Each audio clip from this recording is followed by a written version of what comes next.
2012년 중국 저장성에 살고 있었던 장칭, 이 남자는요, 결혼해서 아내가 있었어요. 그런데 이 아내와 그렇게 사이가 안 좋아. 진짜 사소한 거 있죠.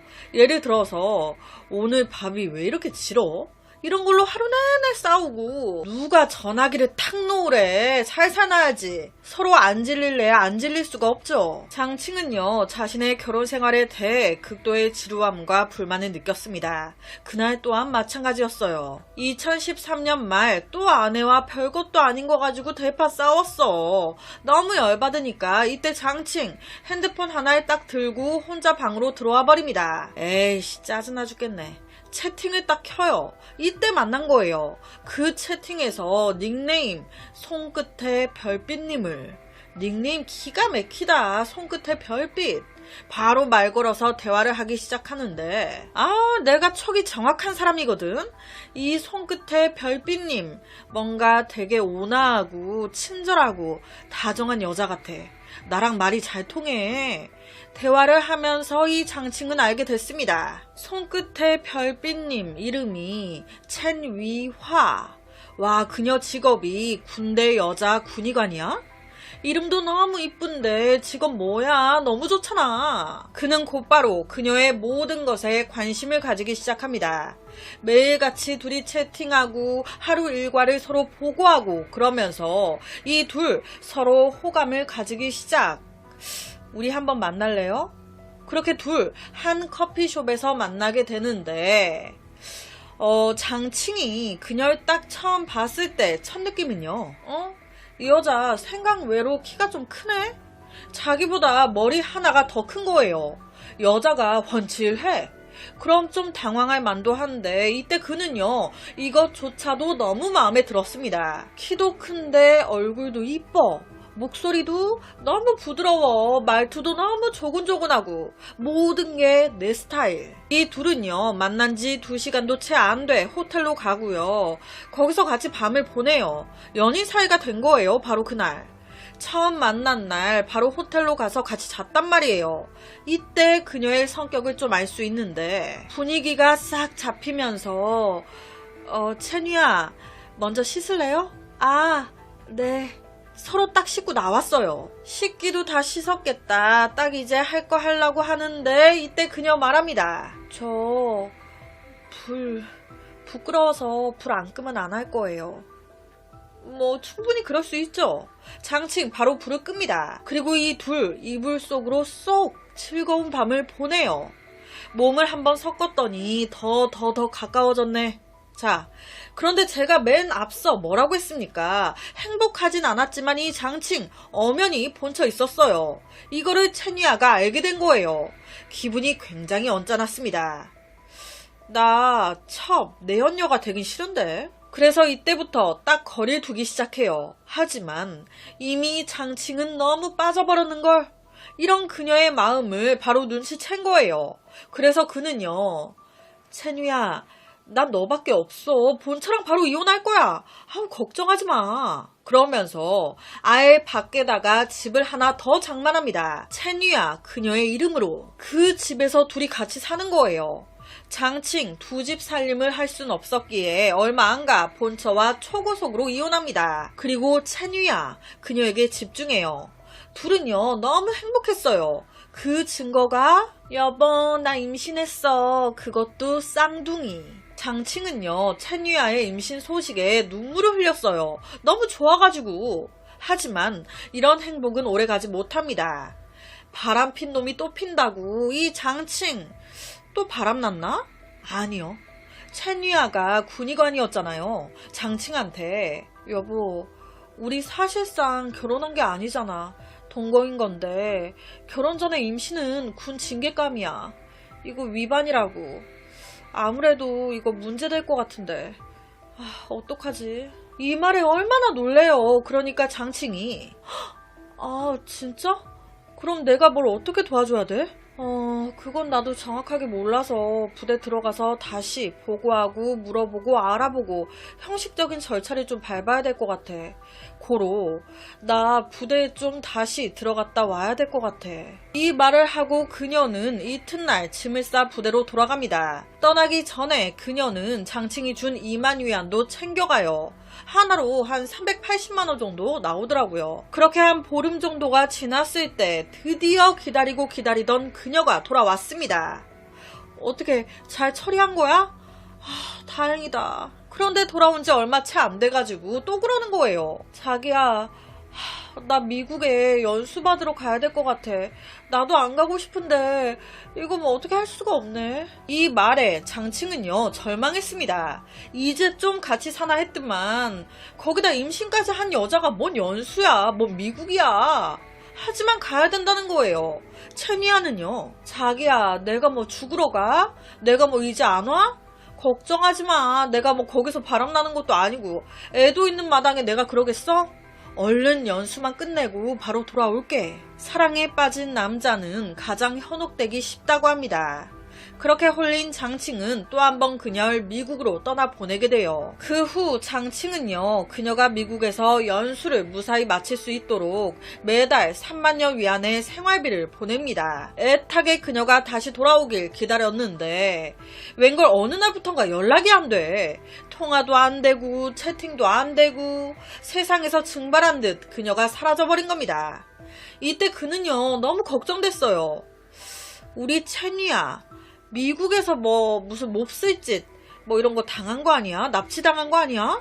하지만 연락할 방법이 없으니까 이거 뭐 어떻게 해야 하나 갑갑해하고 있던 그때 갑자기 낯선 남자한테 전화 한 통이 걸려옵니다. 왕빈이라는 남자. 이 남자는요 다짜고짜 장칭한테 야, 당신 뭐야? 채니아랑 무슨 관계야? 화를 막 내면서, 그러니까 당황스러운 장칭. 넌 누군데 다짜고짜 욕을 하고 지랄이야. 나 채니아 남편이다 이 새끼야. 그랬더니 왕빈, 뭐?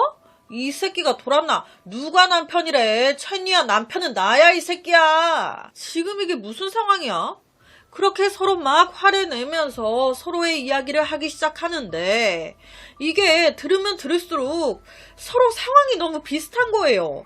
확인 결과 똑같아요. 왕빈과 동거 생활하다가 임신했다고, 똑같이 쌍둥이. 이 말에 왕빈도 너무 행복했다는 거예요. 이제 결혼해야지. 그래서 이때 왕빈이 자기 집에 채니아를 데리고 옵니다. 그렇게 같이 지내는데 여기서 이상함을 눈치챈 거예요. 채니아 이 여자가 나 몰래 전화를 그렇게 해. 뭐야? 그러니까 몰래 그녀 핸드폰을 뒤져봤고 거기서 장칭 이름을 발견했던 거예요. 여기서 열받은 왕빈이 장칭한테 너 뭐냐고 연락하지 말라고 한 소리 하려고 전화를 딱 걸었는데 여기서 이제 서로가 남편이라고 하는 이상한 상황이 이어진 거죠. 여기서 장칭은요, 아, 내가 속았구나, 다 거짓말이었구나 라는 걸 알았습니다. 그와 동시에 한 가지 기억이 떠올랐어요. 앞서 언급했던 혼전 임신 문제로 부대 갔다 와야 된다고 했잖아요. 설마 이것도 거짓말이었나? 바로 부대 연락해본 거예요. 혹시 거기 군의관 중에 첸 위아라고 있습니까? 아니요, 그런 사람은 없습니다. 와, 씨, 이것도 거짓말이었네. 여기서 열받은 장칭이 그녀도 찾을 겸 2014년 5월 신고를 한 겁니다. 이 여자가 임신한 몸으로 동시에 여러 남자들을 막 만나고 다니면서 군의관이라며 직업 또한 사칭하며 다니고 있다. 경찰은요, 장칭이 제공한 단서를 바탕으로 바로 채니아 위치 확인, 한 찻집으로 가요. 실제 이때 그녀는요, 임신 5개월에서 6개월 된 배를 안고 딱 찻집에 앉아 있었어요. 자연스럽게 경찰 가서 물어봤습니다. 저 채니아 씨? 당신 군인입니까? 군의관이에요? 아, 저요? 저 군의관인데요? 아, 그럼 군의관 신분증 가지고 계십니까? 이때 그녀는요, 매우 침착하게 아, 네 하면서 군의관 신분증을 꺼내 보여줘요. 그런데 이때 이 현장에 기가 막히게 얼마 전 군부대에서 전역한 경찰이 하나 있었대요. 그러니까 군인 신분증 이런 걸 매우 잘 알고 있는 거예요. 이 경찰이 그녀가 내민 군의관 신분증을 딱 보더니 이 신분증 유효기간이 2014년 2월 18일까지로 이미 지났네요. 왜 재발급 안 받으셨어요? 이거 끝난 신분증인데. 그랬더니 그녀 왈, 아, 보시다시피 제가 지금 임신 중이라 이래저래 바빠 재발급을 아직 못했네요. 그런데 이 군에서 막 제대한 경찰 눈에 하나가 계속 걸려요. 아니, 보여준 신분증 맨 밑에 군대 도장이 찍혀 있는데 이게 뭔가 되게 부자연스러워. 약간 위조한 것 같은? 그래서 이때 테스트를 합니다. 군의관이잖아요. 신분증에 떡하니 난징군구 종합병원 간부라고 적혀 있었어요. 그러니까 물어본 거예요. 신분증 맨 밑에 적혀 있는 이 병원의 병원장 이름이 뭐예요? 정치위원 이름은 뭐예요? 이 두 개는 군 병원 간부로서 무조건 알아야 된대요. 모를 수가 없대요. 그런데 이때 채니야 대답 못합니다. 뭔가 이상해. 아무래도 이 신분증 위조한 것 같아. 그래서 경찰 그녀를 우선 체포해요. 그리고 바로 신분증 속 부대의 연락 확인 작업에 들어갑니다. 이건 뭐 들통나죠. 죄송합니다. 그런데 이때 경찰서로 한 남자가 들어옵니다. 그게 누구? 왕빈이었어요. 왕빈은요, 내 여자친구 임신 상태라면서 잘못되면 책임질 거냐면서 얼른 풀어달라고 경찰서에서 난동을. 그런데 지금 이 경찰서에 누가 또 있습니까? 찬위아도 있지만 지금 신고자인 장칭도 있단 말이에요. 3명이 한자리에 모인 거죠. 이때 장친과 왕비는요 막 싸우기 시작합니다. 왜? 자기 여자라고?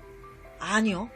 채니야 뱃속에 있는 아기 쌍둥이 내 아기라고 내가 아버지라고 막 싸우기 시작하는 거예요. 이때 이 싸움이 얼마나 쌀벌했는지 경찰들이 어떻게 말릴 수도 없을 정도였대요. 자, 여기서 궁금하지 않으세요? 거의 동시에 이 여자가 2집 살림한 거거든요.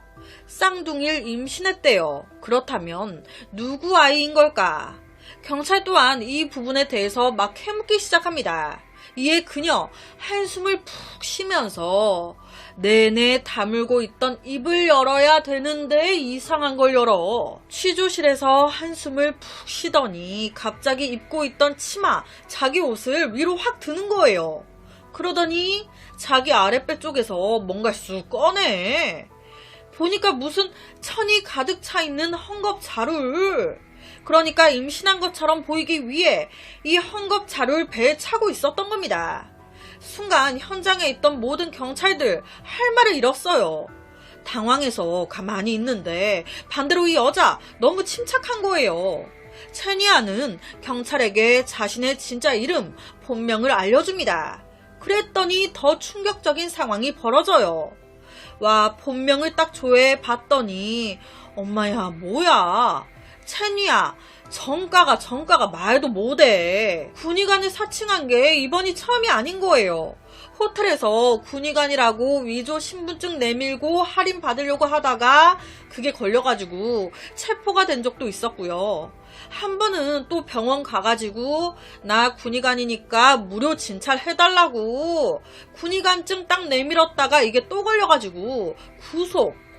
그런데 이건 문제가 아니에요. 더 큰 문제가 있었으니. 뭐야? 이 사람 남자야? 남자였던 거예요. 아니, 도대체 이 채니아는 어떻게 자기가 여자일 뿐만 아닌 임신까지 했다며 이 멀쩡한 두 남자를 속일 수가 있었던 건지. 심지어 이 둘 결혼하려고까지 했잖아요. 모든 상황을 알게 된 경찰, 바로 그녀가 아니죠. 바로 그를 체포합니다. 동시에 이 충격적인 사건은 바로 언론에 보도되기 시작하고요. 당연히 엄청난 논란이 됐죠. 그런데 여기서 끝이 아니에요. 사건이 보도되자마자 항저우에 사는 리라는 남자가 경찰서로 연락을 해온 거예요. 저 채니아라는 여자 임신한 내 아내라고. 장칭, 왕빈 말고 남자 하나가 더 있었던 겁니다. 이 리씨 또한 채니아가 내내 여자인 줄 알고 있었던 거예요. 자기도 뉴스 보고 깜짝 놀랐다고. 이 리씨 왈, 아내 채니아가 외지로 일하러 간다고 갔는데 이후 말도 없이 사라져버렸다고. 그렇게 내내 연락 없다가 웬걸 이상한 두 남자랑 이상한 모습으로 나타났어. 뭐? 이 두 남자랑 동거를 하고 뭘 했어? 알고 보니까 자기는 그것도 모르고 매달 그녀한테 8만 위안씩 이체를 해주고 있었다는 거예요. 더 충격적인 건요, 이때 리씨 결혼 증명서까지 가지고 왔다는 거예요. 봐라, 내가 진짜 채니야 남편이다. 뭐가 남편이야? 지금 이 여자, 아니 이 채니야 남잔데. 임신도 다 거짓말이었는데 그럼 이 결혼 증명서는 뭐야? 와, 확인해보니 이 결혼 증명서 위조된 거였습니다. 리씨와 채니아가 갑자기 부대에 좀 들어갔다 와야 된다고. 그래서 이때 리씨가 알겠다 보내줬는데 얼마 후 결혼 증명서라고 하면서 채니아가 직접 가지고 왔다는 거예요. 와, 그런데 그게 알고 보니까 위조된 가짜였던 거죠. 와, 이 세 남자가 전혀 여장 남자를 몰라본 거예요. 채니야, 이 여자를 너무 사랑해서 한 남자는 이혼을 했고요. 한 남자는 그와 결혼을 생각했습니다. 또 한 남자는 결혼했죠. 그리고 이들은 모두 그녀 뱃속의 아기, 자기 아기라고 생각했어요. 하지만 사실은 그녀, 이 남자의 똥배였죠. 너무너무 이해가 되지 않습니다. 어떻게 채니아는 새 남자에게 전혀 들키지 않고 이런 거짓말을 이어올 수가 있었던 건지. 아니, 심지어 성관계까지 가졌단 말이에요. 그녀가, 아니 여장 남자 그가 새 남자 사이를 돌아다닐 수 있었던 이유는요, 남성 호르몬이 적었기 때문이었습니다. 실제 채니아는요, 수염이 하나도 안 났대요. 그리고 목젖 또한 거의 안 튀어나온, 제일 중요한 목소리, 톤, 억양 모두 거의 여성과 매우 가까웠다고. 여장을 딱 하면 체격도 그렇고 전체적으로 봐서는 그냥 키 큰 여자? 그럼 제일 이해가 안 되는 부분, 성관계를 했잖아. 모습이야 뭐 어찌저찌 여장한다고 하지만 가슴이야 뭐 새 가슴이라고 둘러댔다 치지만 생식기는 뭐 어찌 바깥 낄 수 있는 게 아니잖아요. 남성 호르몬이 좀 적다는 거지 성기가 여자이진 않을 거 아니야. 이 세 남자 말로는요, 관계를 가질 때마다 불은 무조건 꺼야 했고, 그리고 이 생식기 부분을 거의 못 만지게 했대요. 만지면 걸리니까 그랬겠죠. 그런데 이게 그런다고 해결될 게 아닌데, 들어가는 곳이 남자는 없는데 뭐지? 뒤로 한다고 했나? 죄송합니다. 여튼 이때 남자들은 그냥 그녀가 부끄러움이 많고 순수한 여자라고만 생각했다고, 전혀 의심 1도 안 했다고. 그런데 딱 여기까지예요. 경찰이 이들이 어떻게 관계를 했는지에 대해서는 별다르게 해명하거나 인터뷰하지 않았다고 하더라고요. 그런 걸 막 경찰이 막 그 인터뷰하면서 막 상세하게 얘기하는 것도 조금 모양새가 이상하긴 하죠. 그렇다면 이 남자는 왜 여장을 한 걸까? 자기 말로는 고등학교를 입학하고 얼마 안 돼서 그만뒀대요. 그리고 일을 시작했는데 원래 자기가 머리 기르는 걸 좋아했고 원래가 몸에 털도 안 났고 원래가 몸도 야윈 편이라 굳이 속이지 않아도 주위 사람들이 자동적으로 자기를 여자로 봤었다는 거예요. 생김새는 비교적 이쁘장하니 멀쩡해 보였지만 그에게 치명적인 단점이 있었습니다. 너무 게을러도 너무 게을러. 실제 여자친구도 사귀었었는데 너무 게으르니까 누가 좋아해요. 얼마 안 가 헤어졌고, 그 충격에 자기 말로는 그 충격에 사회에 복수하고 싶었대요. 그래서 여장을 시작했다는 겁니다. 그런데 여러분, 이게 사회에 복수하고 싶어 한 걸로 보이세요? 저는 제가 봤을 때는 그냥 쉽게 돈 벌고 싶어가지고 여장 이쁘장하게 해가지고 남자 하나 꼬셔 돈 벌라고 한 것 같은데, 이에 대해서 그는요, 완강하게 아니라고 주장했습니다. 장친과 만날 때 나 돈 달라고 한 적 없다. 오히려 왕빈 그가 날 이용했다. 내가 군의관이라고 하니까 신나가지고 내 직위를 막 편하게 살려고 했다고. 실제 그는요, 자기에게 속은 새 남자를 딱 보면서 이렇게 말했대요. 야, 니들 내가 만약 군의관이 아닌 그냥 일반 가정부 여자라고 했다면 그래도 니들 나 사랑했을까? 나 안 좋아했을 거잖아. 내 직업 보고 더 혹한 거 맞잖아. 내가 군의관이 아니었다면, 군의관이라고 안 했다면 반하지 않았을 거 아니야. 어디서 다들 내숭질이야. 하지만 정확한 건 군의관이고 나발이고를 떠나 남자라는 걸 알았다면 사랑하진 않았을 것 같아요. 채니아의 말은요, 너무 우스꽝스럽고 재밌습니다. 절대 돈 때문에 여장한 거 아니고 절대 돈 때문에 이 남자들을 속인 거 아니다.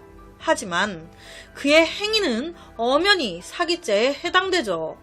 결국 법원은 그에게 징역 5년 플러스 15만 위안의 벌금을 내립니다. 게다가 이전에 사기쳤던 금액도 전액 상환, 피해자 3명의 정신적 피해도 배상해라.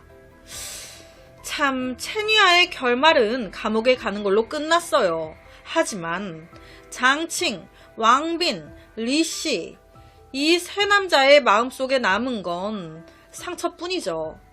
그들이 밤낮으로 애타게 그리워했던 꿈의 연인이 와, 남자였다니. 온라인 채팅은 누가 누군지 속을 모르기 때문에 아는 게 전혀 없잖아요. 그러니 조심해야 합니다. 일시적인 욕망에 사로잡히지 마세요. 내가 열정적으로 사랑했던 여자가 알고 보니 여장남자였다는 걸 알았을 때 그 기분은 어떨까요? 오늘 사건 여러분은 어떻게 들으셨나요? 그래서 오늘은 기가 막힌 한 사건을 가지고 왔습니다. 2017년 4월 24일 밤 11시경 대만 타오이안에 살고 있었던 펑 부인은 잠자다가 전화벨 소리에 깜짝 놀라 일어납니다. 전화를 걸어온 사람은 그녀의 딸이었어요. 엄마, 나 오늘 일이 밀려가지고 야근해야 될 것 같아. 늦게 들어갈 것 같으니까 기다리지 말고 먼저 자요. 당시 30살이었던 딸 펑린셰는 로펌 보좌관 일을 하고 있었습니다. 그녀에게 야근은요, 늘상 있는 일이었어요. 당연히 엄마 또한 딸의 이런 야근 소식 익숙했습니다. 아이고야, 네가 고생이다. 그래, 우리 딸 조심히 일하다가 들어와. 그렇게 다음날 아침이 됐습니다. 내 딸이 아직도 안 들어왔네. 더 기다렸어요. 저녁이 됐습니다. 아직까지도 안 들어왔네. 이때까지 한 번도 야근해도 이렇게까지 늦은 적이 없는데 바로 전화했죠. 그런데 전화 연결도 안 돼. 답답한 마음에 엄마는 딸 회사로 전화를 걸었습니다. 그랬더니 회사 왈, 오늘 펑린셴 출근 안 했는데요? 아니, 어젠가 엊그제 우리 딸이 회사 야근한다고 그러고서는 연락이 딱 끊겼거든요? 그랬더니 회사 왈, 에? 야근이요? 요 며칠 우리 회사 야근 없었는데? 와, 이게 무슨 말이야. 내 딸은 분명히 야근한다고 했는데 그럼 엄마한테 거짓말하고 어디론가 사라져버렸다는 거잖아요. 불길한 느낌이 들기 시작하니 엄마는요, 다급한 마음에 그녀의 친구들에게 연락하기 시작합니다. 그런데 아무도 몰라. 펑린셰는요, 이때까지 이렇게 연락이 안 되거나 회사에 무단 때린 적이 한 번도 없었어요. 이런 상황에서 엄마는 불현듯 한 기억이 스쳐 지나갑니다. 생각해보니까 요 근래 한 이틀 전인가? 딸이 어깨가 축 처져가지고 되게 우울해하던 모습. 한 번은 늦은 밤에 딸 방에서 우는 소리가 들려온 적도 있었다고. 혹시 딸한테 무슨 일이 생겼나? 왜 나한테 야근한다고 거짓말까지 한 거지? 오만 걱정이 되기 시작한 엄마는 바로 이틀 뒤인 4월 26일 경찰에 실종 신고를 합니다. 조사를 시작한 경찰은 바로 CCTV부터 뒤져요. 확인 결과 4월 24일 저녁 11시가 조금 넘어서 집 근처에 있던 그녀 택시를 탑니다. 그 후 웬 중년 남자랑 같이 어느 시내의 편의점에 나타나요. 이때 이 둘의 모습이요, 약간 이상했습니다. 화면 속의 이 남자 펑린셴의 머리를 막 만지면서 허리를 감싸면서 되게 스킨십을 해. 그런데 이에 반해 펑린셴의 반응이 약간 이 스킨십을 피하려고 하는 듯한, 뭔가 약간 어색하고 불편해 보여. 둘이 커플이 아닌 것 같아. 경찰은요, 펑린셴의 엄마 도움으로 두 사람의 채팅 기록을 확인하게 됩니다. 그런데 이 두 사람 대화 내용이 너무 예의 바른 거예요. 보통 연인 간의 대화는 막 다정하고 애칭도 부르면서 그러잖아요. 그런데 이 두 사람 무슨 초면인 사람들처럼 예의가 이렇게 바를 수가 없어. 네네 거리면서. 그리고 둘 돈 얘기를 엄청 하네. 이 둘 무슨 사이지? 계속해서 CCTV 속 이 둘의 모습을 쫓아가던 경찰. 펑린셴이 이 남자와 한 아파트에 들어가는 걸 확인합니다. 바로 아파트 엘리베이터 CCTV 뒤지죠. 이 엘리베이터 안 이 두 사람은요 6층을 누르고요. 6층에 도착, 어느 한 집으로 쏙 들어가요. 그 후 이게 끝이에요. 펑린셴이 이 집에 들어가는 모습은 정확히 찍혀 있는데 이 여자가 이 집에서 나오는 모습은 어디에도 찍혀 있지 않습니다. 이 남자가 수상하잖아요. 바로 해당 아파트 출동, 집 쳐들어가요. 펑린셴 이 집안에 있을 가능성이 높다. 그런데 이때 이 현장에 펑린셴의 엄마가 같이 있었대요. 두근두근 거리면서 경찰이 초인종을 딱 누르려고 하는데 그 순간 이 엄마가 휘청하는 거예요. 이 모습에 경찰이 놀란 겁니다. 어머니 괜찮으세요? 이 경찰의 말에 그녀의 엄마가 대답을 하는데 이 말을 들은 경찰은 그 자리에서 소름이 쫙 돋았습니다. 이때 이 엄마 왈, 여기 제 딸이 있는 게 맞는 것 같아요. 방금 딸 머리가 여기 현관문 앞에 나타났다가 사라지는 걸 봤어요. 이 말은요 당시 경찰을 경악하게 했습니다. 여튼 경찰 바로 집 초인종을 눌렀어요. 아무 대답이 없어. 문을 두드렸습니다. 아무 기척이 없어. 그렇게 한 5분 정도 지났을까요? 갑자기 딸깍 안에서 누군가 문을 잠그는 소리가. 이 소리에 경찰 안에 100% 누군가 있다 확신하는데 이 순간 아파트 경비원이 다급하게 달려옵니다. 그리곤 하는 말, 큰일 났어요. 지금 아파트에서 누가 떨어졌어요. 놀란 경찰 바로 1층으로 달려 내려갔더니 웬 남자가 바닥에 추락해 쓰러져 있네. 확인 결과 그 사람은 지명 수배자였던 리 랭쿤이라는 남자. 경찰이 애타게 문을 두드렸던 6층의 집 주인이었습니다. 경찰은요 이 리 랭쿤과 CCTV 속 이 남자의 인상착의 등등을 비교하기 시작했습니다. 그 결과 같은 사람이네. 마지막으로 펑린셴 그녀를 만난 사람 리 랭쿤으로 추정해요. 그런데 이 남자가 지금 투신했어요. 그녀는 이 남자 집에 들어간 후 사라져 버렸고 뭔가 불길한 느낌이 싹 들죠. 리 랭쿤 이 남자는요 전과자로 질이 굉장히 안 좋았습니다. 1995년 10월 자기 짜증난다면서 같이 살던 룸메이트를 화장실에 가두고 죽이고 토막낸 거예요. 그 후 도망가려던 그 순간 여자친구가 이를 발견, 경찰에 신고하면서 체포. 이때 무기징역을 선고받아요. 무기징역을 선고받았는데 이 남자는 왜 이 아파트에 버젓이 사회에 나와 살고 있었던 걸까? 무기징역을 받고 한 몇십 년 감옥살이 하다가 가석방이 된 거예요. 불과 사건 벌어지기 얼마 전에. 가석방 돼서 나온 지 채 얼마도 안 돼가지고 아직 정신을 못 차렸어. 음주운전으로 또 걸렸는데 이때 도망간 거예요. 그래서 지명수배가 된 상태였습니다. 리 랭쿤의 집을 수색했을 때 그 집안에서 사라진 그녀의 코트, 그녀의 신발, 그녀의 핸드폰, 열쇠 등등이 다 나옵니다. 그런데 아무리 뒤져도 그녀는 안 보여. 조사 결과 이 둘 정확하진 않지만 약 한 달 정도 교제했던 것으로 드러났습니다. 그런데 문제는 교제하던 이 한 달 동안 펑린셴 주위 사람들한테 그렇게 돈을 빌렸어. 왜? 왜 돈이 필요했던 거지? 그렇다면 혹시 빌린 돈을 갚기 싫어 일부러 잠수 탄 건가? 도망갔나? 아니면 다른 사람에 의해 살해당했나? 사건의 모든 걸 알고 있을 것 같은 용의자 리 랭쿤은 아파트에서 떨어져 사망했고 펑린셴은 증발하듯 세상에서 사라져버렸습니다. 와, 이거 뭐야? 경찰은요 리 랭쿤의 집을 수색하다 하나 이상한 점을 발견해요. 아니, 집 전체가 좀 어수선했어요. 엉망진창 어질러져 있었는데 딱 한 군데 화장실만 깨끗해. 이거 너무 이상하잖아요. 화장실만 깨끗하다는 건 이 리 랭쿤이 의도적으로 화장실만 청소했다는 말이죠. 왜? 바로 화장실 정밀 조사 들어갑니다. 그 결과 화장실 배수구에서 작은 혈흔이 하나 나와요. 누구 피? 펑린셴의 피였습니다. 이는 화장실에서 어떠한 문제가 있었다는 걸 말하죠. 일종의 폭력이랄까? 살인이랄까? 또한 경찰은 리랭쿤의 옷 작은 주머니에서 커터칼 하나도 발견합니다. 이것도 검사해 봤더니 피가... 이때 이 피는요, 칼날이 아닌 칼을 손에 쥐는 칼자루 부분에서 발견됐어요. 칼날의 앞부분은 뭔가 깨끗하게 세척한 듯한 고의로 증거를 제거한 것처럼.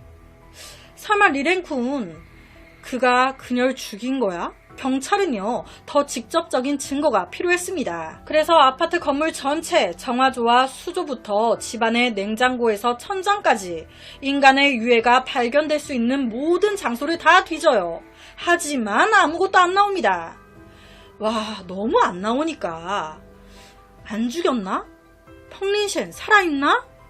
돈을 많이 빌린 상태였어요. 그러니까 진짜 어디 도망갔나?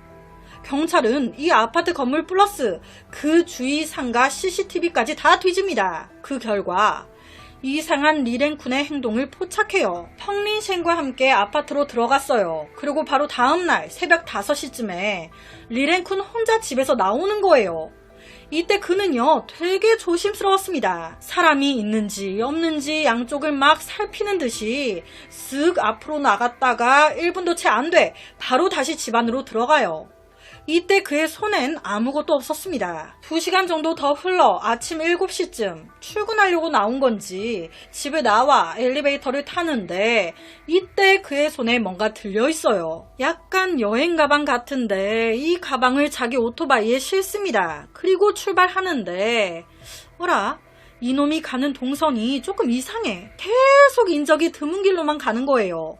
논이라든지 외진 연못가라든지 심지어 큰 도랑 근처까지.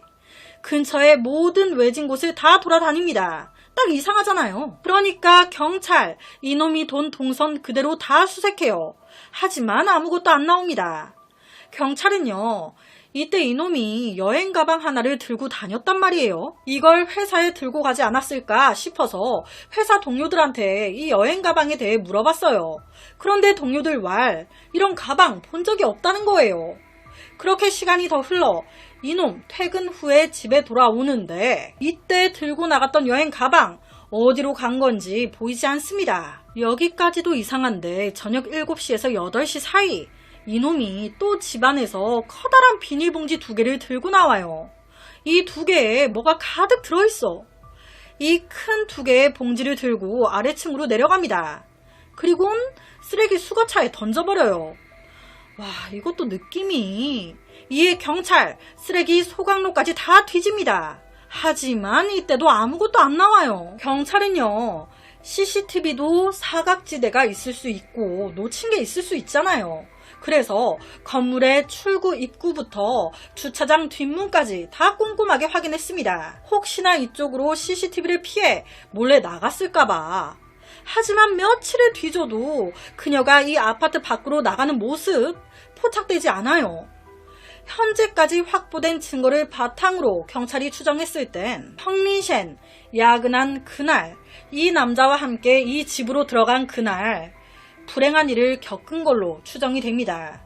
그리고 다음 날부터 이 남자는 이미 토막 경험이 있는 놈이에요. 처음이 힘들지 2번이 힘들겠습니까? 늘 하던 대로 죽이고 토막을 또 냈고 여행 가방에 이제 몇 개 담고 비닐봉지에 몇 개 담아 처리했어요. 그 후 경찰의 수사가 시작되는데 자기 지금 무기징역 받았다가 가석방 받은 상태에 수배 상태이기까지 했어요. 여기서 내가 이 범죄로 또 잡혀 들어가면 형벌이 어떻게 나오겠습니까?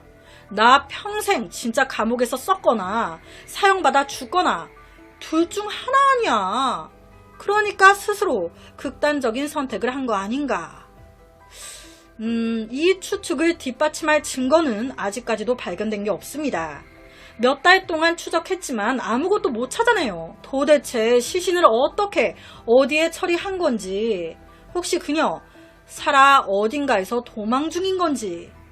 시간이 지날수록 이 펑린셴의 엄마, 이 엄마의 마음은요 타 들어갔어요. 일부 사람들은 우리 딸 스스로 돈 갚기 싫어 가출한 거라고도 하는데 우리 딸 절대 그럴 애 아니에요.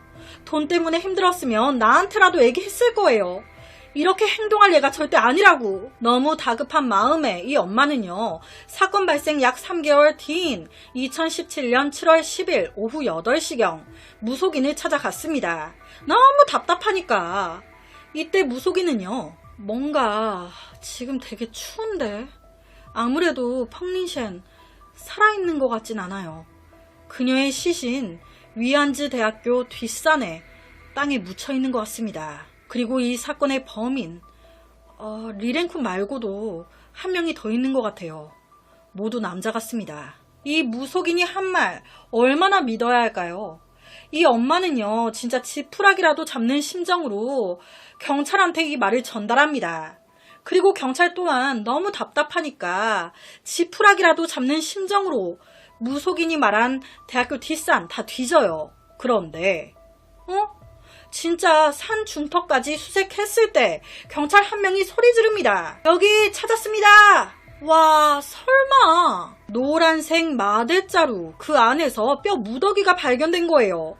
진짜 순간 현장에 있던 경찰들 다 깜짝 놀랐대요. 진짜 무속인 말대로 이 산에서 그녀의 시신이 발견된 거야? 아니요. 이 뼈들 조사 결과 사람 뼈가 아닌 걸로 나와요. 펑린셴이 아닌 거예요. 이거 뭐야? 강력한 범인으로 추정되는 리랭쿤까지 사망해 버리면서 아직까지도 이 사건은 여기에 멈춰 있습니다. 시신 역시도 아직까지 못 찾았어요.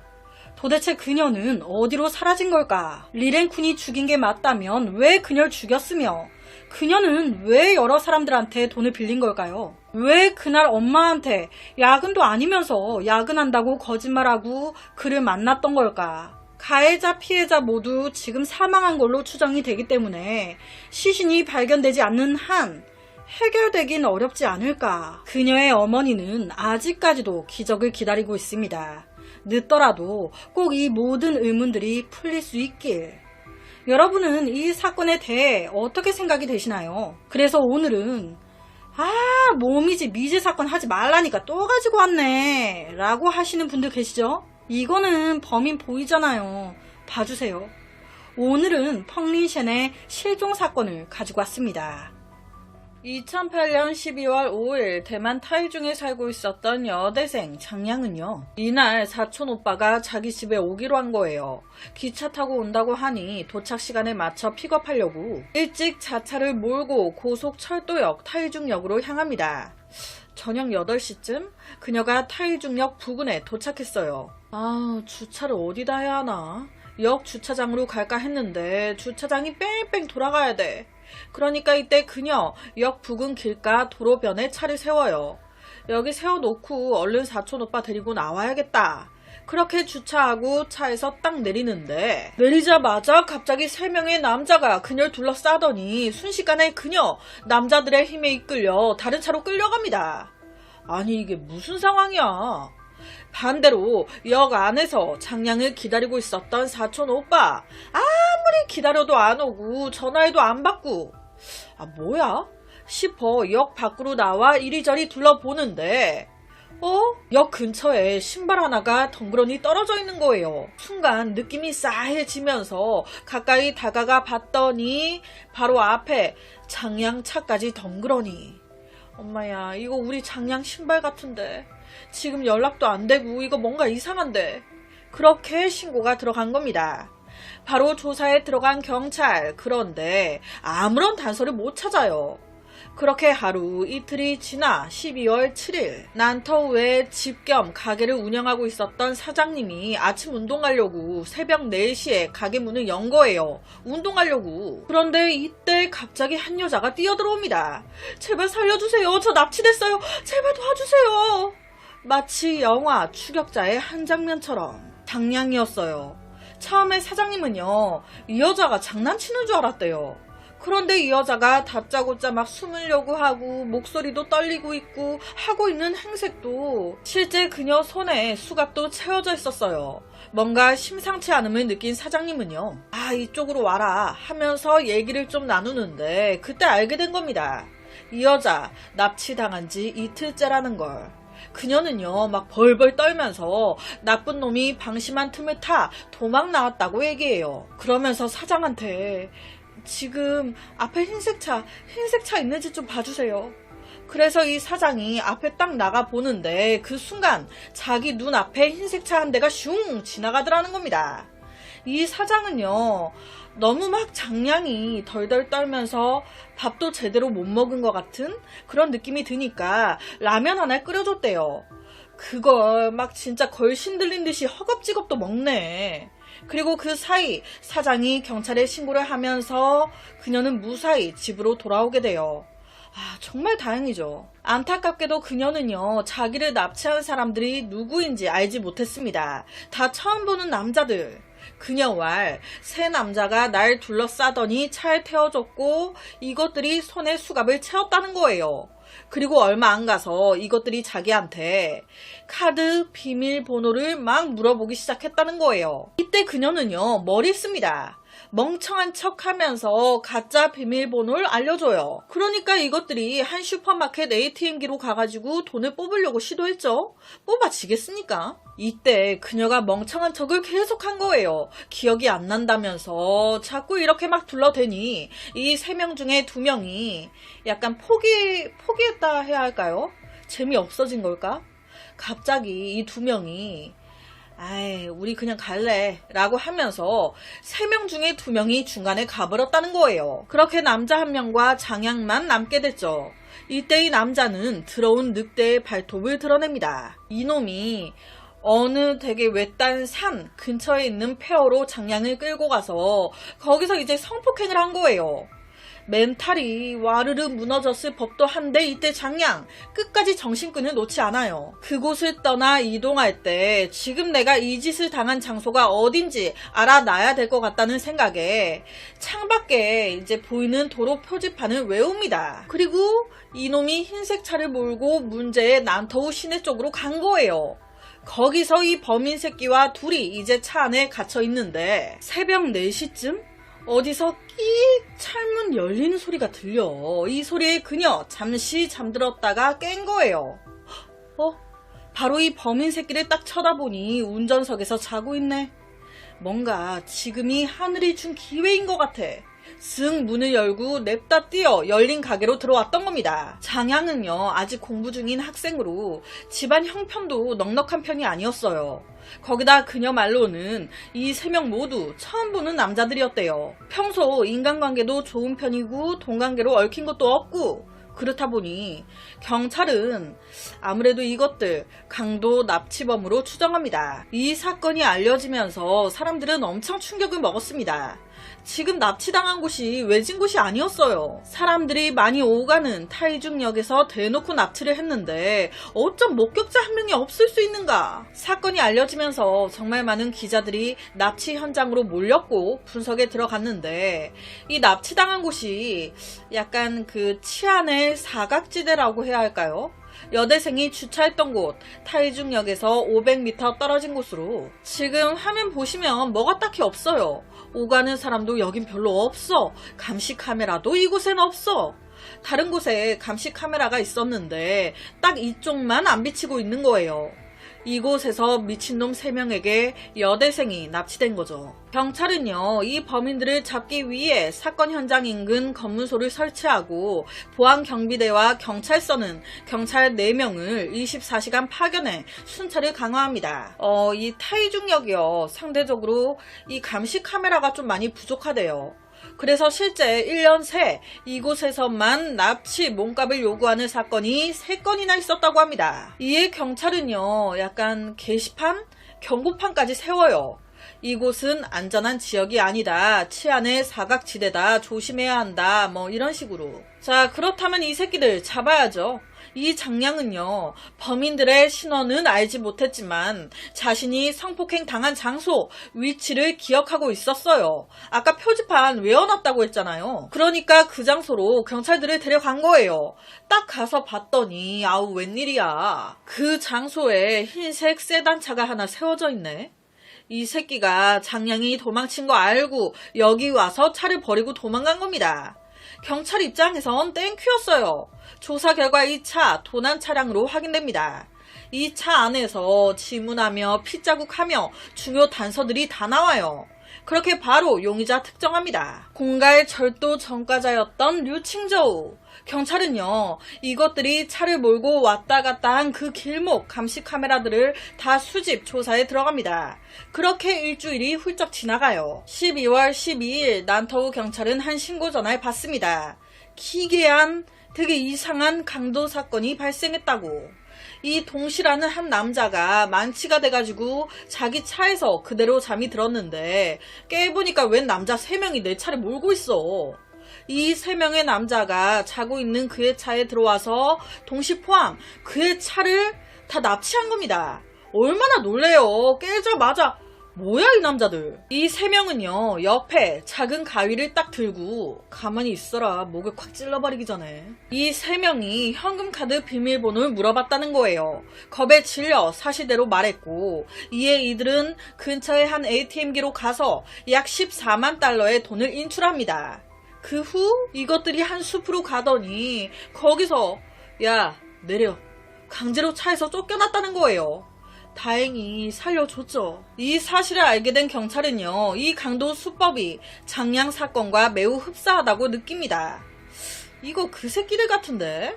앞서 그랬잖아요. 장량을 납치했던 흰색 차, 성폭행 그 현장에 두고 갔다고. 그러니까 지네들 차가 없잖아요. 그러니까 이 동시에 차를 훔치고 돈도 뺏은 거예요. 경찰은요, 바로 이 동시에 차 추적에 들어갑니다. 약 일주일 동안 미친 듯이 추적한 결과 이것들이 한 모텔에 들어가는 걸 확인해요. 12월 20일 아침 모텔 포위합니다. 여기서 좀 그냥 조용히 체포가 되면 좋은데 이것들 끝까지 반항해요. 전기 충격기 가지고 막 오면 지져버린다고. 이거 말이 안 통해. 그러니까 경찰이 이때 공중에다가 빵 총을 쏜 거예요. 진정하라고 이 새끼들. 야 너네들 좀 미쳤냐? 그 소리가 얼마나 컸던지 주위 이웃들 다 놀래가지고 나와볼 정도였다는데 하지만 이런 소리에도 이들 꿈쩍도 안 합니다. 그러니까 어떡해요? 홍군형을 내줘야지. 안 되겠다 생각한 경찰이 류칭저우 종아리에 총을 쏜 거예요. 그러면서 이 3명 체포를 하게 됩니다. 그런데 지금 이 장량 자기를 납치한 놈들 이름은 몰라도 얼굴은 알잖아요. 3명이 딱 잡히고 나서 장량한테 이놈들 맞냐 물어보는데 이때 장량이 이 남자는 맞는데 저 2명은 아니에요 라고 말하는 거예요. 알고 보니까 자기를 성폭행한 앞서 보여드린 류칭저우는 맞아. 그런데 자기를 납치했던 나머지 2명 중간에 그냥 갔잖아요. 류칭저우 자기 혼자 남았잖아. 그러니까 무직이고 돈도 없는 란원 후이 장젠양을 꼬드겨 또 3인방 범죄 조직을 만들었던 거예요.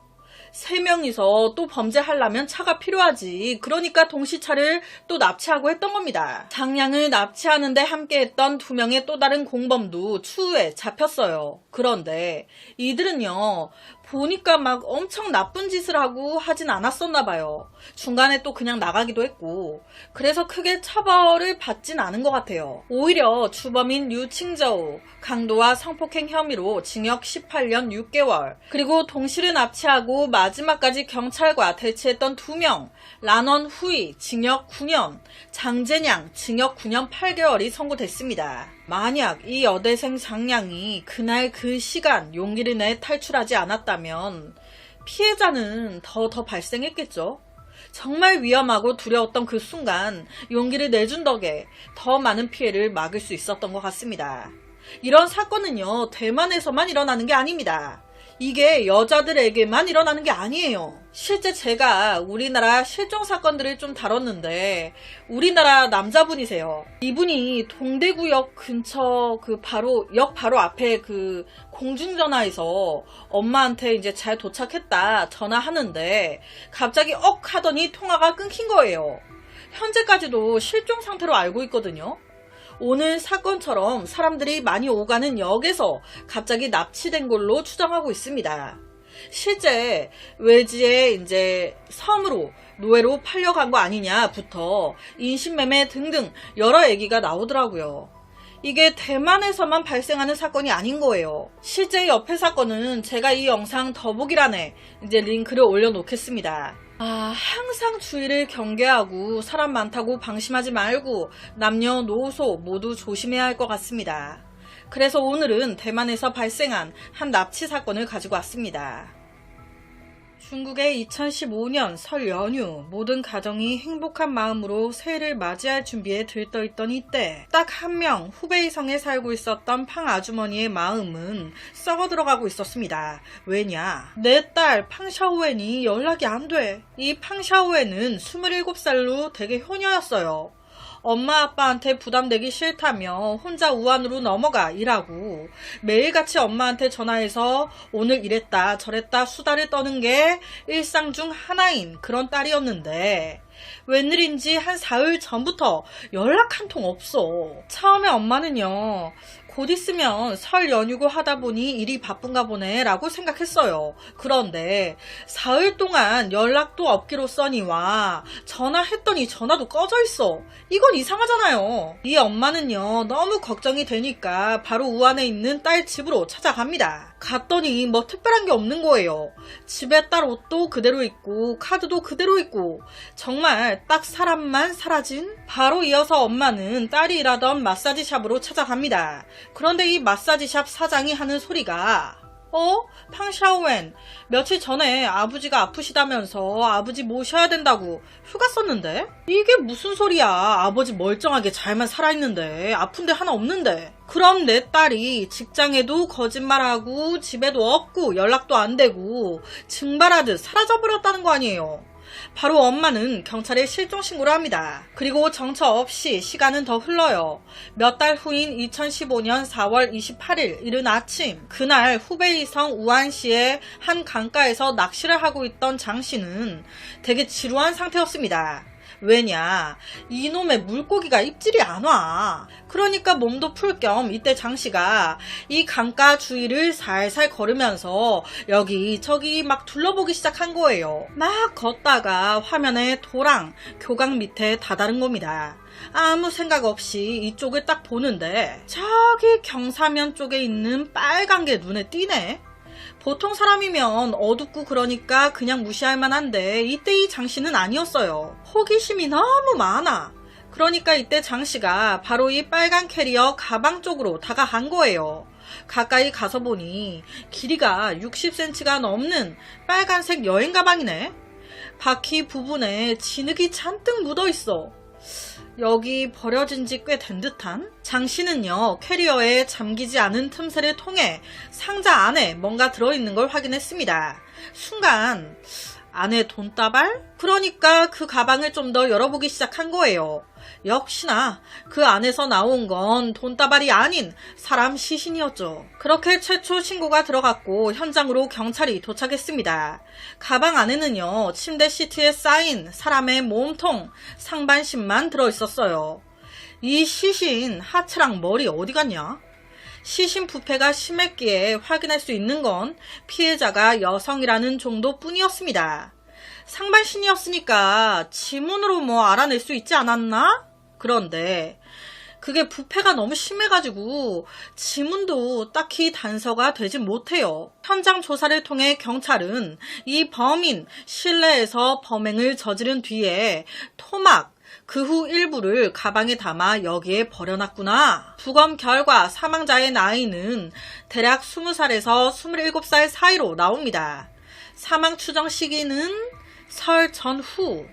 경찰은 바로 나머지 시신 찾는데 집중합니다. 강가였어요. 바로 강부터 해가지고 주변 산까지 싹 뒤지고 전단지까지 만들어서 주변에 뿌리기 시작해요. 동시에 이 시신이 캐리어에서 발견됐잖아요. 그리고 시신이 침대 시트에 쌓여 있었죠. 이게 단서다. 캐리어 어디서 산 걸까 되추적을 시작합니다. 그런데 이 여행 가방 너무 평범한 스타일에 모든 가방 가게에서 다 팔고 있는 거예요. 이걸 사간 사람도 너무 많아. 확인이 안 되는 겁니다. 침대 시트 또한 이거 답이 없다. 경찰은요, 강 물속도 다 뒤지는데 이상하게 나머지 부위는 하나도 발견되지 않습니다. 상반신 이외 다른 부위는 어디에다가 버려놓은 거지? 모든 단서가 끊겨버린 거예요.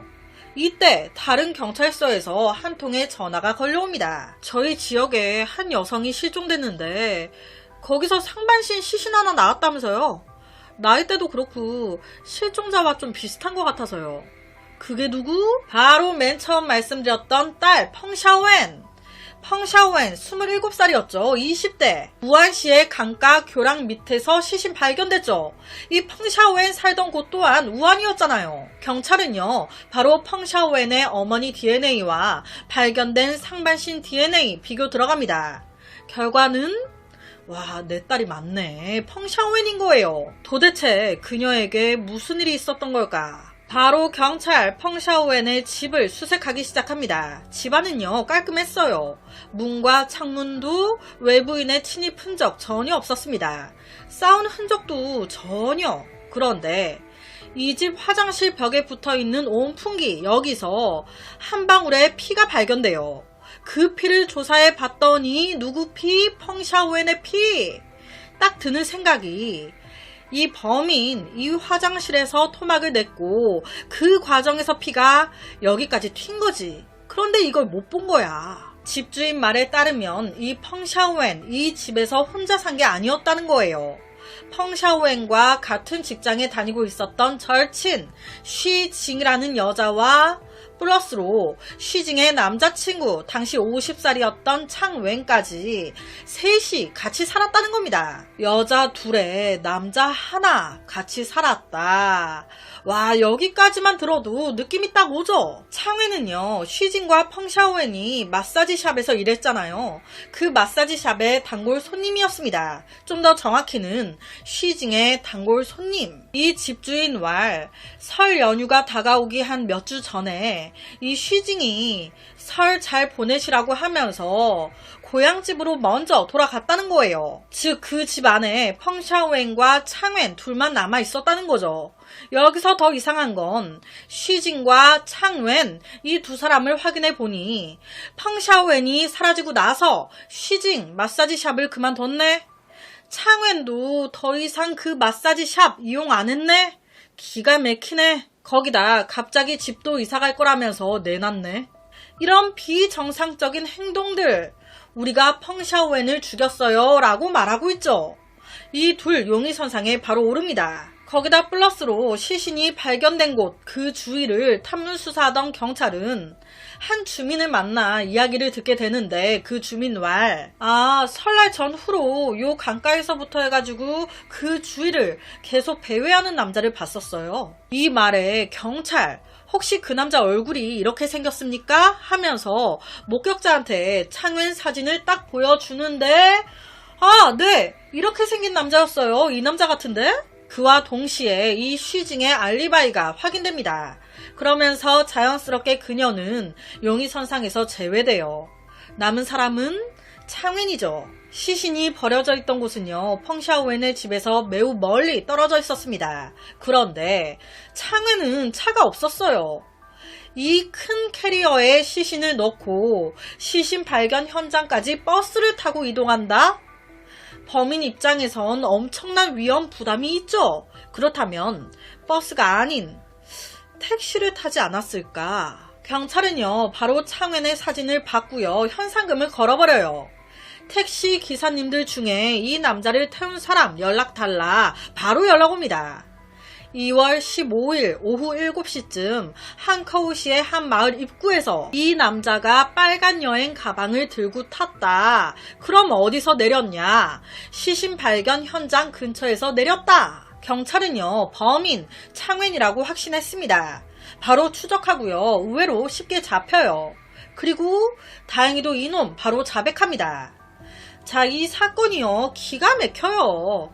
지 말로는 2015년 2월 13일 이른 아침, 이때 자기 여자친구 쉬징은 고향집에 내려가 집에 없는 상태였어요. 펑샤오엔은 퇴근 후 집에 있는 상황. 자기도 일 끝나고 딱 집에 왔는데 펑샤오엔을 보자마자 화가 났다는 거예요. 왜? 아니, 이것이 자꾸 내 여자친구 쉬징한테 네 남친 나가라고 하라고, 불편하다고, 나 나가게끔 날 쫓아내려고, 아니 기분 나쁘잖아. 그동안은 내 여자친구가 가운데 딱 껴있으니까 내가 조용히 있었는데 나 사실 펑샤오엔한테 쌓인 거 많았거든. 그게 이날 터진 겁니다. 둘이 욕하면서 싸우기 시작했고 그러면서 더더 열이 받기 시작한 그가 너 한번 멋대봐라. 힘으로 강제로 성폭행을 해버렸다는 거예요. 그럼 또 펑샤오엔은 가만히 있겠습니까? 다음날까지 계속 싸우는 거예요. 결론은 너 내가 신고해버릴 거라고. 너 내가 감옥에 쳐 넣어버릴 거라고. 이때 창회는요. 야, 네 마음대로 해. 신고하든지 말든지. 내가 감옥 가는 거 무서워할 것 같아? 그랬으면 나 애초부터 나한테 그 짓도 안 했어. 야, 마음대로 하라고. 이러니 그녀도 더 열이 받기 시작. 아, 그래? 그래, 그럼 바로 지금 신고하지 뭐. 진짜 이때 펑샤오웬이 신고하려고 핸드폰을 딱 든 겁니다. 이 모습에 창웬, 얘가 진짜 신고할 것 같거든. 살짝 쫄은 창웬이 그녀 핸드폰을 뺏어버린 거예요. 그와 동시에 바로 옆에 있던 이불을 잡아 당겨가지고 그녀 머리에 덮어버리고 온 힘을 다해 얼굴 쪽을 꽉 누르기 시작. 뒤지라고 죽어버려 그냥. 엄청 극한의 흥분 상태로 눌러버린 겁니다. 그녀의 움직임이 멈출 때까지. 와, 진짜 죽어버렸네. 처음에 그는요, 당황했어요. 아, 어떡하지? 이거 걸리면 나 진짜 감옥 가는 건데 이거 어떻게 처리해야 될 것 같은데. 그러니까 바로 화장실로 이동, 부엌칼로 다 토막내기 시작한 겁니다. 다 지가 자초한 거야. 그러니까 누가 미친 듯이 달라들래? 그는요, 경찰 수사에 혼선을 주기 위해 그녀의 상반신만 빨간 여행 가방에 담았어요. 다리와 머리는 따로 담아요. 그렇게 이틀이 지나 2월 15일 이제 빨간 가방에 우선은 다 넣어가지고 나온 거예요. 그리고 택시를 잡아 탄 겁니다. 바로 시신 발견 현장 근처로 가요. 거기서 따로 담았던 다리와 머리는 강에 던져버리고요. 혼선을 주기 위해 상반신만 담겨진 빨간 가방을 도랑 옆에 버리고 간 겁니다. 이렇게 하면 경찰이 시신을 다 찾는데 시간이 걸리겠지? 시신 확인하는데 시간이 걸리겠지? 그는요, 사망 추정 시간을 헷갈리게 하려고 바로 펑샤오웬의 핸드폰을 이용. 그녀가 아직 살아있는 것처럼 펑샤오웬 직장 사장님한테 문자 보내요. 아버지가 많이 아프셔서 아버지를 모셔야 될 것 같아요. 휴가를 써야 할 것 같습니다. 출근 못할 것 같아요. 그렇다면 범행 동기, 여자친구를 통해 날 내쫓으려고 해서 그게 짜증나서 죽인 거? 진짜? 아니요. 이 사건에는 충격적인 반전이 있습니다. 사실 이 펑샤오웬과 창웬은요, 쉬징을 알기 전부터, 훨씬 전부터 둘이 아는 사이였어요. 펑샤오웬과 창웬은 다름 아닌 전 남친, 전 여친 사이였습니다. 그런데 더럽게 안 맞아. 창웬 처먹을 줄만 알지 치울지도 모르고 움직일지도 모르고 일도 안 하고 게으르고 술은 또 뭐 그렇게 좋아하는지 내가 쎄 빠지게 번 돈으로 술만 처마시고 다니는 거예요. 누가 좋아합니까? 어떤 여자가 좋은 말 나가겠어요. 사귀는 내내 오만 막말하며 싸워대고요. 결국 헤어집니다. 헤어지는 것도 엄청 안 좋게 헤어져서 서로 아예 연락도 안 하고 지냈어요. 각각 지내다가 펑샤오엔 한 마사지샵에 취업했고 거기서 이제 쉬징을 만난 겁니다. 같은 여자, 절친이 된 거예요. 그러니까 야, 따로 월세 내지 말고 우리 같이 살래? 그렇게 맨 처음 두 여자가 같이 집을 마련, 살기 시작했는데 얼마 안 가 이 쉬징 남자친구가 생겼대. 축하해. 그런데 어느 날 쉬징이 조심스럽게 그러는 거예요. 펑샤오엔, 진짜 미안한데 내 남자친구가 집이 이렇게 저렇게 되면서 지낼 곳이 없어졌어.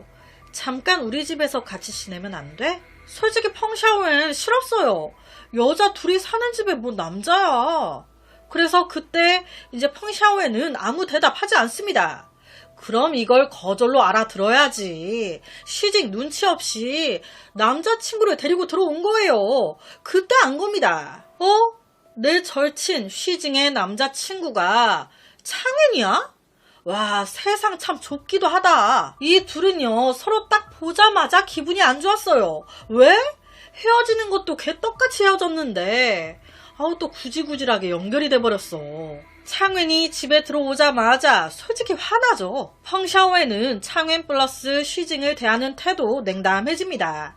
한 번은 좀 이상해서 쉬징이 물어봤었대요. 아니 펑샤오엔, 내 남자친구랑 아는 사이야? 둘이 원래 아는 사이야? 그런데 이때 창웬이나 펑샤오엔 둘 다 비밀로 숨겨요. 아니 내가 네 남자친구를 어떻게 알아?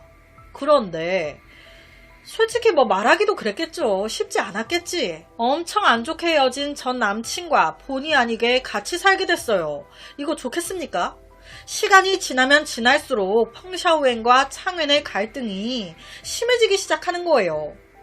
그냥 좀 얼른 이 집에서 꺼져줬으면 좋겠는데 알아서 좀 꺼져주지. 지나 나나 피차 불편한데 왜 여기서 죽치고 이러고 있는 거야? 실제 펑샤오엔은 쉬징한테 한 번 이상 말했습니다.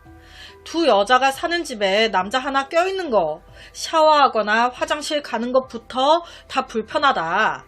그러니 네 남자친구 창웬 가능한 빨리 이사를 했으면 좋겠다. 이 말에 쉬징이 그런 거예요. 아 알겠어. 그럼 나랑 남친 설날 지나고 나서 바로 이사 갈게. 이 말을 하고 나서 쉬징이 설 연휴를 보내기 위해 먼저 고향집으로 내려갔던 겁니다. 자연스럽게 집엔 펑샤오엔과 창웬만 남았죠. 사건이 다 벌어지고 나서 쉬징이 집에 돌아왔어요. 펑샤오엔이 안 보이네. 전화했죠. 안 받네. 메시지 보내도 답장도 없고. 그러니까 순간 쉬징은요, 이제 남자친구가 이제 이 집에 들어오면서 펑샤오엔이 좀 불편해했는데 그러면서 나한테 화가 많이 났나? 곧 이사 갈 거라고도 하니까, 나까지 나갈 거라고도 하니까 나랑 더 이상 연락하기 싫은 건가? 라고 생각을 했습니다. 여기에 덧붙여서 창웬은 쉬징을 꼬드겨 일을 그만두게 만들고요. 동시에 그 집에서도 나와버립니다. 이때까지도 쉬징은 생각도 못했어요. 내 절친을 죽인 살인범이 내 남자친구일 줄은. 내 절친과 내 남자친구가 예전에 사귄 그런 사이일 줄은. 경찰에 체포되는 남자친구의 모습을 보고서야 뭔가 이상함을 감지했다고. 전 연인 사이였으니까 어떻게든 나가게 하려고 한 거고, 열 받으니까 막 성폭행 해버렸던 거고, 모든 게 쉬웠던 거예요. 이런 놈에게 중국 재판부는 어떤 판결을 내렸을까? 2015년 10월 당연히 사형이죠. 플러스로 재산 몰수, 플러스로 펑샤오엔 가족한테 하나로 5,700만원 배상해라 땅땅땅. 사건을 살펴보면 최종적으로는 감정의 얽힘으로 인한 살인사건입니다. 펑샤오엔 전 남자친구에게 폭행 플러스 성폭행을 당한 뒤에 그 자리에서 핸드폰을 들고 막 신고한다고. 마음은 100번 1000번 이해하지만 굉장히 위험한 행동이죠. 내가 경찰에 신고한다고 막 그러고 있으면 누가 그걸 그러라고 가만히 기다려 주겠습니까? 바로 못하게 하려고 무슨 수라도 쓰지. 이런 경우엔 은밀히 그놈 모르게 내가 당했다는 증거를 보관해 놓고 진짜 역겹고 더럽고 죽여버리고 싶어도 앞에서는 우선 비위 맞춰주면서 방심하게 만들어 그의 곁을 떠난 후에 증거들을 가지고 신고하는 게 최선이죠. 뭐 이것 또한 말처럼 쉽진 않지만요. 먼저 개인의 안전을 확보해야 결국 살아남는 게 중요하니까요. 저는 이런 생각도 했어요. 애초에 그냥 쉬징한테 네 남자친구 내 전남친이야. 그것도 더럽게 헤어진. 내가 어떻게 같이 살겠니? 너도 좀 그렇지 않겠어? 라고 아싸리 다 까버렸다면 쉬징도 엄청 싫을 거 아니에요.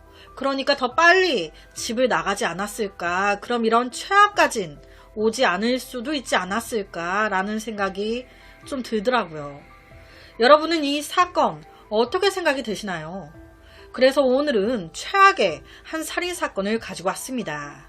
1998년 10월 18일 오후 4시쯤 대만 지룽시의 한 재활용장 앞에 픽업트럭 한 대가 끽 와서 섭니다.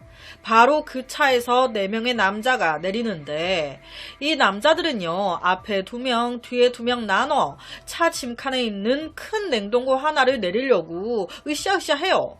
그리고 곧이어 재활용장의 사장님이 가게에서 나옵니다.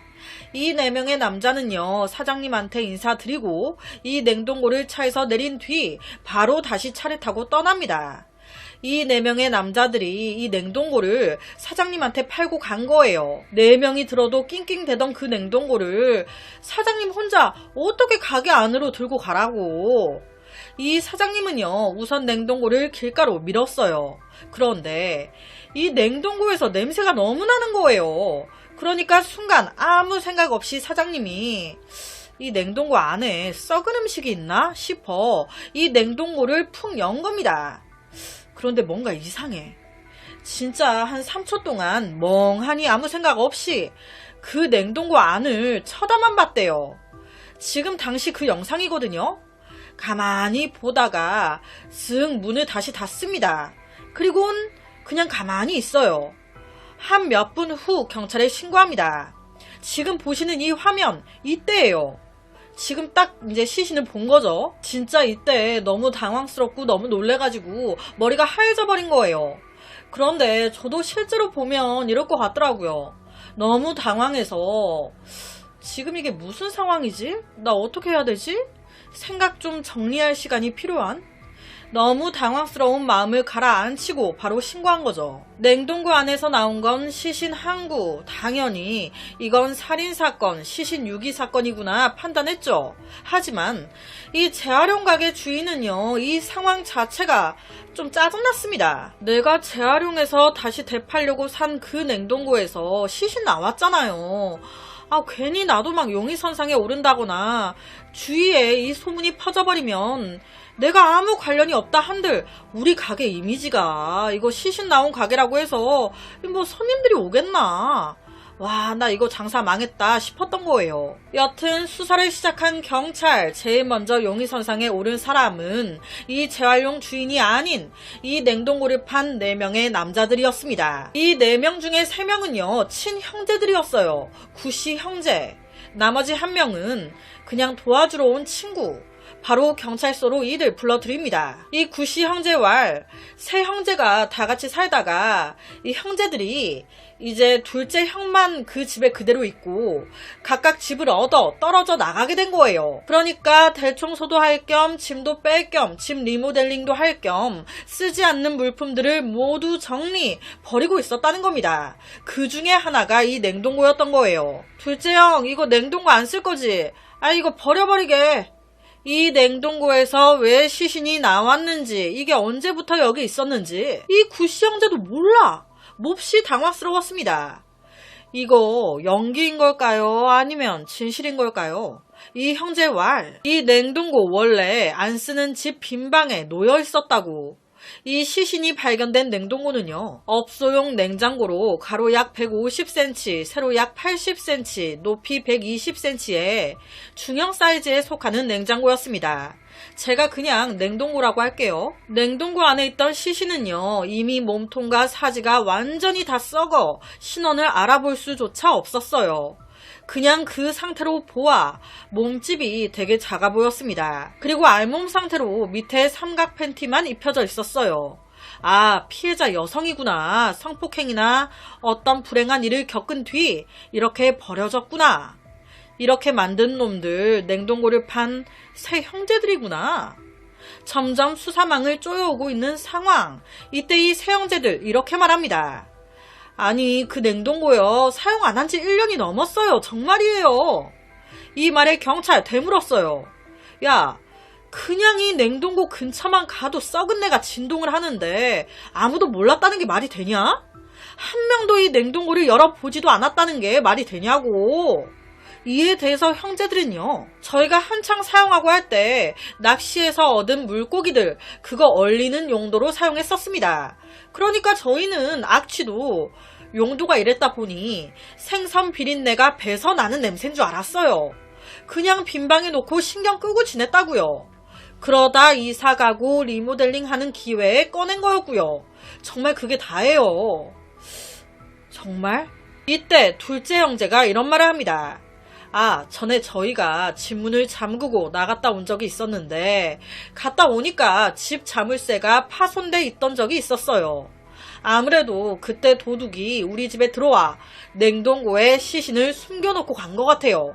우리한테 막 뒤집어 씌우려고. 진짜? 경찰은요, 이 형제들이 너무 의심스러웠습니다. 하지만 이들이 죽였다는 증거가 없어. 경찰은 다시 한번 살인 현장에 주목함과 동시에 포렌식 수사관이 이제 시신 부검해야 되니까 그 냉동고에 있던 시신을 조심히 수거하는데, 이때 시신 상태, 알몸 상태로 가슴에 손을 얹고 냉동 모터 위에 발을 올린 채 약간 옆에처럼 등을 기대가지고 웅크린 자세였어요. 그리고 시신 오른쪽에 그 도서관에 있는 램프 같은 작은 조명 같은 게 발견됩니다. 반대로 왼쪽엔 10cc 정도도 안 남은 되게 작은 술병이, 담배 라이터도 시신 근처에서 나와요. 그뿐만이 아닌 시신을 들어 올려 봤더니 그 밑에 슬램덩크 만화책이 쭉 화면처럼 깔려 있는 거예요. 한 30권 정도? 한 30권? 만화책을 깔고 앉아 있었던 거죠. 그리고 주위에 대나무 숯이 한 무더기 또 나옵니다. 한 무더기. 그 형사님들이나 포렌식 팀이나 부검이 분들, 이런 살인사건 보는 게 한두 번이 아니잖아요. 이때 이 시신 발견 현장을 이분들이 쓱 보는데 뭔가 조금 이상했대요. 왜냐? 일반 살인사건 시신 유기 장소로 보기엔 뭔가 너무 자연스럽다고 해야 할까요? 약간 이 냉동고에서 살고 있었던 것 같은 그런 느낌을 받은 거예요. 현장에 있던 물건들이나 그 위치들이 뭔가 생활 반응 같은 느낌? 시신이 있으면 이 물품들이 다 손 뻗으면 닿는 거리, 조명에, 술에, 담배에, 라이터에. 이상해. 정말 이상해. 하지만 앞서 이 형제, 냉동고를 어디에 뒀다고 했습니까? 빈방에 뒀다고 했어요. 그 빈방에서 그냥 살면 되지, 뭐하러 냉동고에 들어가요? 그렇잖아요. 빈방이 있었는데. 그렇다면 혹시 이 형제가 여자를 납치해가지고 냉동고에 가뒀나? 자물쇠를 채워가지고 못 나오게 했나? 그런데 또 그렇다 하기엔 그 강제 감금의 흔적이 없어. 냉동고 안을 막 손톱으로 나가려고 긁은 자국이나 좁은 그 공간에서 나가고 싶어가지고 몸을 막 심하게 뒤척인 그런 흔적이 전혀 없어. 그리고 사람이요, 안에서 죽어 있었어요. 냉동실에서 사람이 살았다고 쳐요. 강제로 가둔 게 아니라면. 그럼 보통은 죽을 것 같으면 나오지 않나요? 이 여자는 그 안에서 죽었단 말이에요. 이것도 말이 안 되죠. 그럼 이 사망한 사람은 누구인 걸까? 부패가 너무 심해가지고 신원 확인 어려웠어요. 와, 이거 어떻게 해야 하나. 구씨 형제가 문득 한 가지 일을 떠올리기 전까지 이 사건은요, 정말 미제 사건으로 남는 줄 알았습니다. 한날 구씨 형제가 경찰서를 찾아온 거예요. 하는 소리가 오래전에 자기들이 살던 지금 이 집을 아프아라는 남자한테 한번 임대해 준 적이 있었다는 거예요. 자기들은 다른 데 살고 이제 이 집을 한 달 월세 한 13만원 정도 세 받는 용도로 아프아한테 빌려준 거죠.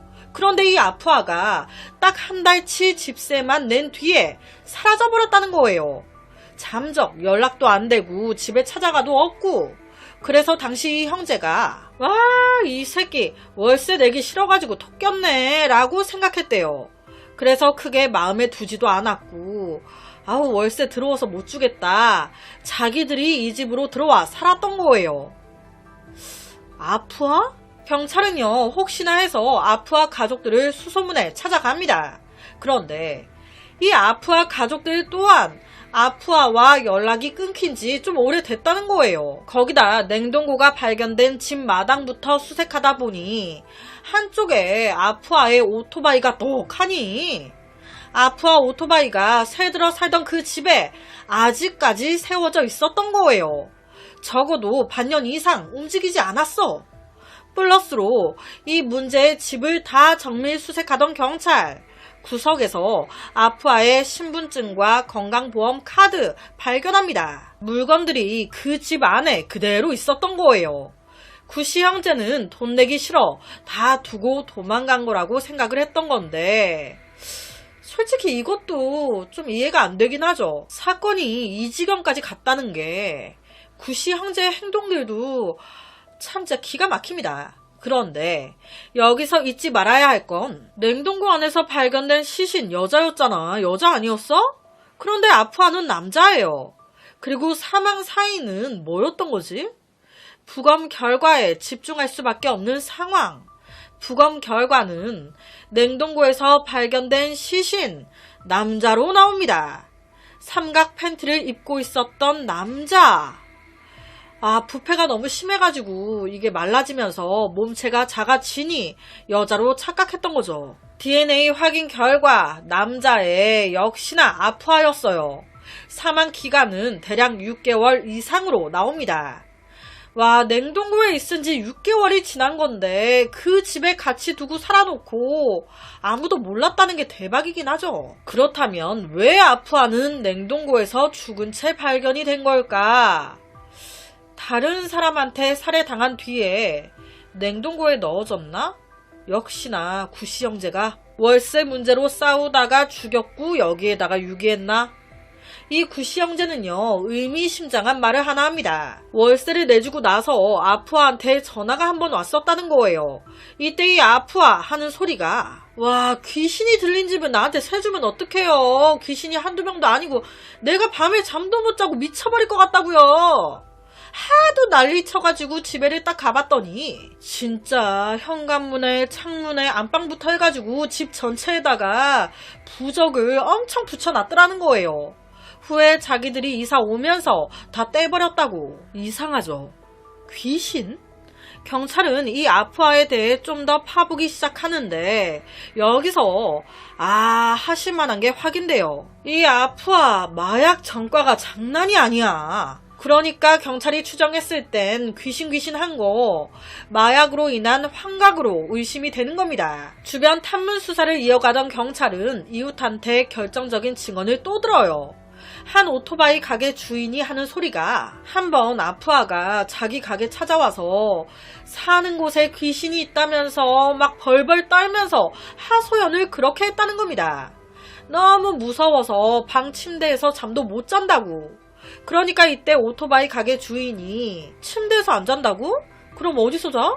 물었더니 그때 아프아가 정확히 저 그냥 너무 무서워서 냉장고에서 자요 라고 말을 했었다는 겁니다. 냉장고에서 산다고? 추정했을 때 이 아프아 귀신에 대한 환각 두려움에 괴로워하다가 냉동고를 발견한 겁니다.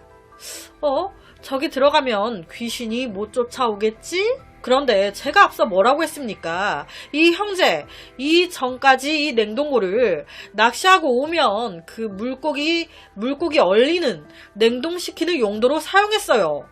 아프아에게 세를 주게 되면서 이 냉동고 사용 안 하고 있던 상태였습니다. 코드를 뺀 상태. 여튼 아프아가 딱 들어가려고 문을 열었는데 냉동고가 돌아가고 있던 상태도 아니었다 보니 생선 비린내가 말도 못해. 그러니까 그 안에 비린내를 없애는 대나무 숯을 쫙 깐 거예요. 그리고 그 위에 바로 앉을 수 없으니 자주 보는 슬램덩크 만화책 30권을 올리고 그 위에 앉은 겁니다.